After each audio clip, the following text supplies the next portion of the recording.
Rudolf Christoph Eucken, figura singular no panorama intelectual do início do século XX, não pode ser compreendido sem a apreciação de seu papel como o último grande idealista, um profeta de uma era moribunda. A concessão do Prêmio Nobel de Literatura a ele em 1908 não foi um mero aceno à filosofia, mas um epitáfio para uma tradição de pensamento que, mesmo antes da catástrofe da Primeira Guerra Mundial, já se encontrava em profunda crise. A justificativa do Prêmio Nobel, abre aspas, em reconhecimento à sua séria busca pela verdade, seu penetrante poder de pensamento, seu amplo campo de visão e o calor e a força na apresentação com os quais, em suas inúmeras obras, ele reinventou e desenvolveu uma filosofia de vida idealista. Fecha aspas. É mais do que uma laudatória, é uma confissão da nostalgia de uma academia por uma coesão filosófica que o mundo moderno já havia dissipado. O Sentido e o Valor da Vida, de Rudolf Eucken. É o livro que dá sequência ao nosso projeto Nobel, ao qual eu me propus a ler, em ordem cronológica, um livro de cada laureado com o Prêmio Nobel de Literatura. Se você não viu os vídeos anteriores, o link da playlist está na descrição do vídeo e vai aparecer num card aqui em cima. Se essa é a sua primeira vez por aqui, inscreva-se no canal, ative o sininho das notificações e compartilhe com seus amigos e inimigos, porque o importante é compartilhar. Eucken, ele emerge de um berço de intelectualismo alemão, formado em Göttingen e em Berlim, me perdoe o alemão, não falo alemão, e rapidamente ele se estabelece em Jena, transformando a universidade em um epicentro de seu ativismo ético. Esse termo, cunhado por ele, encapsula a essência da sua filosofia, a crença de que a vida espiritual não é uma contemplação passiva, mas uma luta incessante contra as forças do materialismo e da mera intelectualidade. Para Eucken, a humanidade ocupa uma posição precária, um elo frágil entre a natureza bruta e o espírito sublime. A tarefa do indivíduo, portanto, é transcender a mediocridade do mundo físico e da razão desencarnada através de um esforço ativo, de um compromisso com o que ele chama de conteúdo espiritual da vida. Essa visão, no entanto, ela é permeada por uma profunda ambiguidade. Eucken critica o materialismo e o intelectualismo de sua época,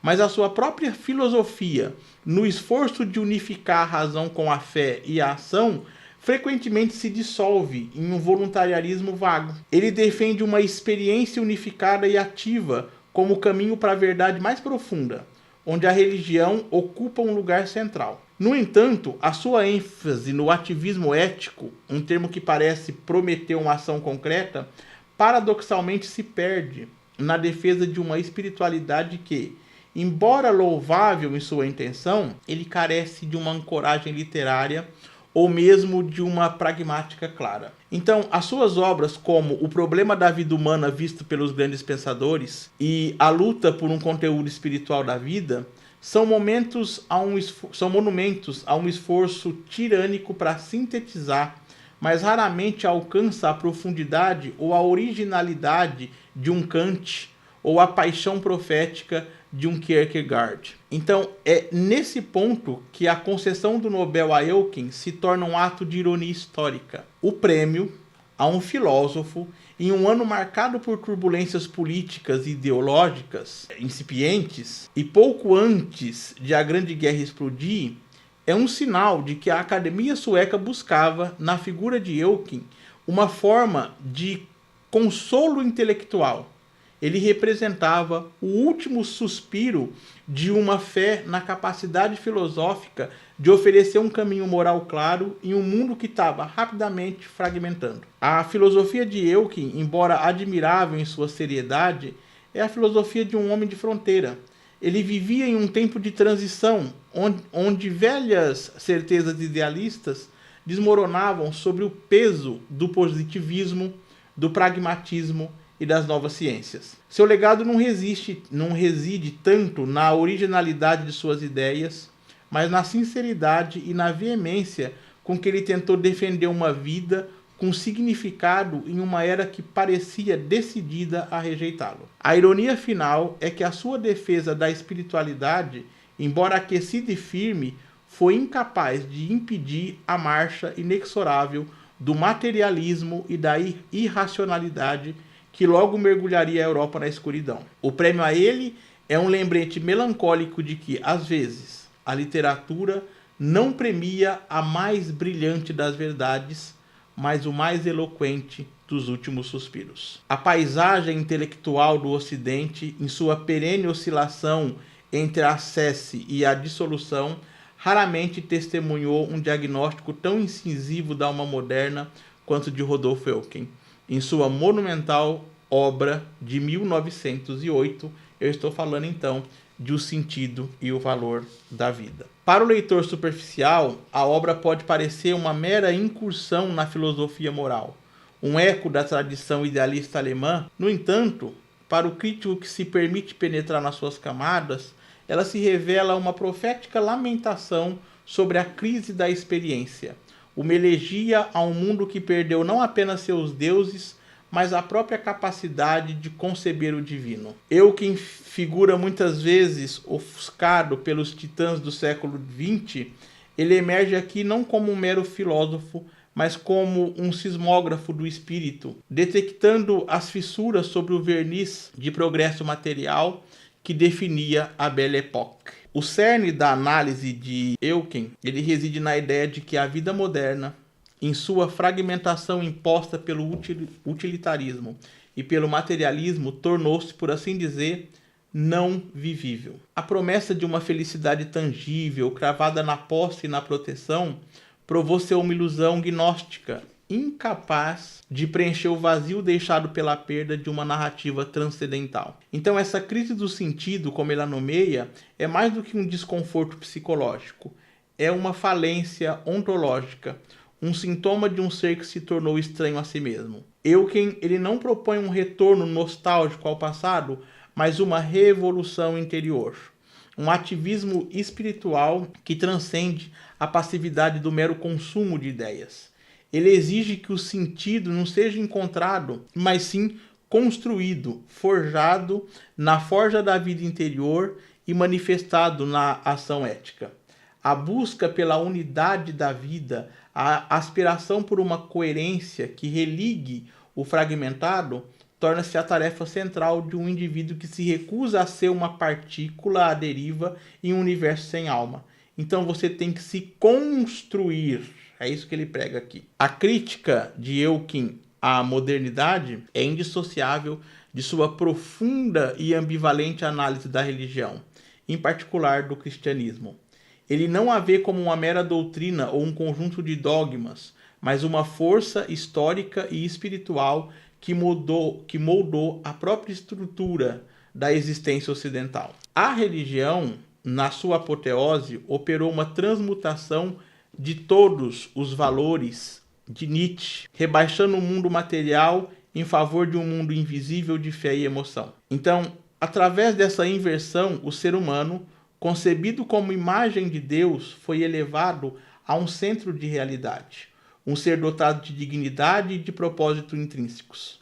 O que Eucken admira é a capacidade da religião de conferir uma sublimidade e uma interioridade à vida, de transformar o sofrimento e a culpa em portais para a graça e a libertação. Os contrastes agudos entre o divino e o humano, o infinito e o finito, geraram um movimento perpétuo, uma história da alma que, por séculos, foi o motor da cultura e da civilização. No entanto, Eucken é implacável ao diagnosticar a erosão dessa força.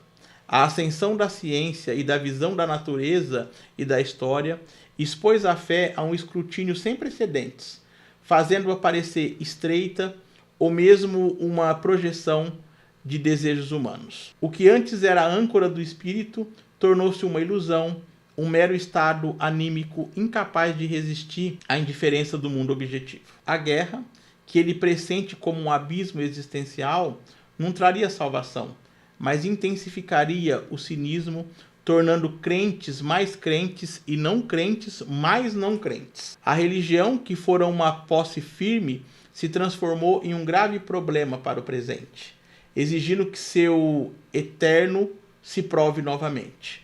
Então, em um mundo onde o sagrado se dissolve, o indivíduo é deixado à mercê do acaso, empobrecido e isolado em um universo sem eco. Já em 1908, ele via essa degradação da religiosidade e da fé. Nós estamos vivendo isso hoje, né? Tudo que parece que é cristão, tudo que parece que é religioso, não tem valor nenhum para a maior parte das pessoas. Então, a decadência da religião, na visão dele, abriu um espaço para a ascensão de um idealismo secular. Uma tentativa de dar profundidade à vida sem recorrer ao mundo separado. Eucken descreve seu idealismo não como uma fuga, mas como uma visão de um mundo onde o invisível é o próprio fundamento do cosmos. O universo não é um amontoado de fatos inertes, mas um todo coerente, vivo, com uma profundidade oculta. Nessa visão, o ser humano é posicionado de forma grandiosa. É em nós que o mundo atinge sua clareza, sua liberdade e sua perfeição. Nossa ação, portanto, tem um valor imenso para a totalidade. Essa questão da nossa ação ter um valor imenso à totalidade é a minha visão de mundo também. Nós somos engrenagens de algo muito maior. E eu acredito nisso também. O Eucken, ele traça o apogeu e o declínio desse idealismo, impulsionado por uma razão universal. Ele deu origem a uma cultura do espírito que se opôs à natureza e à mera civilização, buscando o verdadeiro, o belo e o bom. Contudo, essa ordem também se mostrou frágil. Sua base, muitas vezes ligada à fé religiosa, se esvaiu. A autonomia da ciência e a exaltação do mundo visível esvaziaram o reino dos fatos de qualquer conteúdo espiritual. A guerra, por fim, expôs a brutalidade e a irracionalidade do ser humano, esmagando a esperança de que somos um reino da razão. O idealismo, embora tenha legado um tesouro de nobreza e enobrecimento, perdeu sua capacidade de guiar a vida, tornando-se um fantasma do que foi. A gente se acha tão superior, tão racional, né? E matamos um ao outro assim, por motivo nenhum. É o caso da guerra. Então, a análise de Eucken nos conduz a uma encruzilhada.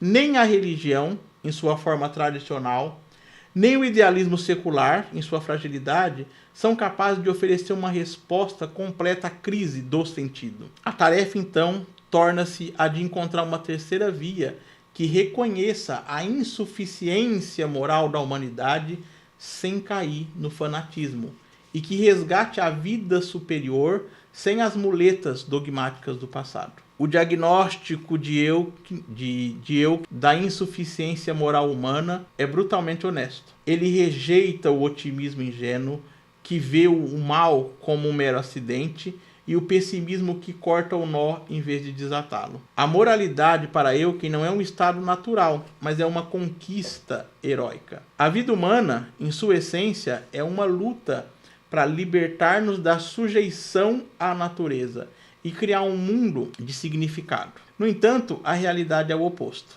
A frieza, a indiferença e a falta de coragem prevalece, tornando a esperança de um progresso gradual e garantido uma ilusão. Então, é nesse contexto de desespero que Eucken lança um olhar crítico sobre as duas grandes tradições de libertação. O estoicismo, com sua ênfase na autonomia individual e na pureza dos bens superiores, é levado por sua elevação heróica. No entanto, ele falha em transcender o indivíduo, tornando-se mais uma defesa do que um avanço, incapaz de enfrentar a impotência diante das resistências do mundo. A religião cristã, por sua vez, na sua formulação medieval, é vista como um nó insustentável para a alma moderna, apesar da sua força histórica. A genialidade de Eucken reside na sua capacidade de extrair a essência de ambos, propondo uma síntese que é, ao mesmo tempo, uma sublimação. Ele argumenta que o cristianismo, em sua forma mais pura, não oferece uma solução fácil, mas intensifica o problema do mal, vendo-o como uma força interior. A grande reviravolta euckeniana é a ideia de que o divino não está distante, mas entra em todos os abismos humanos e se revela através do sofrimento. O sofrimento, que para o estoico é uma adversidade a ser suportada, torna-se para Eucken uma oportunidade para o poder de uma vida superior se manifestar. Não como um efeito isolado, mas como uma fonte que toca o ser humano na sua plenitude. O que Elkin vislumbra é uma nova juventude para a humanidade, um rejuvenescimento que só pode ocorrer se houver acesso a fontes de vida originais. Essa vida autônoma, reconhecida como divina, deve ser absolutamente original em cada alma, mas também deve ser capaz de formar um grande reino de vida, superando a dicotomia histórica entre a igreja, a comunidade, e a personalidade, o indivíduo. A formulação de conceitos, especialmente a Deus, é reconhecida como uma aproximação imperfeita, mas essa limitação não torna a verdade impotente. Pelo contrário, ela aponta para a necessidade de uma vida absoluta que se manifesta em personalidades fortes e, acima de tudo, na figura fundadora de Jesus, de quem emanou um fluxo de vida que continua a alimentar e a elevar a humanidade, chamando-a a se purificar e a buscar uma nova vida. Talvez seja por isso que Rodolph Elkin seja tão esquecido. Não temos nem publicação dele mais no Brasil, tá? Se você encontrar, você vai encontrar essa edição em sebo.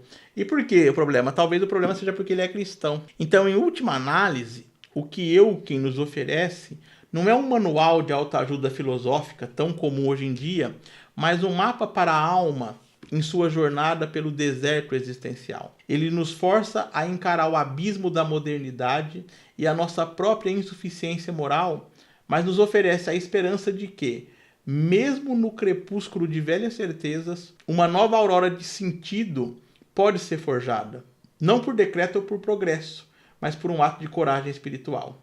É a convicção de que o sim pode emergir do não que torna a visão de Elkin não apenas relevante, mas urgentemente necessária para o nosso tempo. A questão permanece.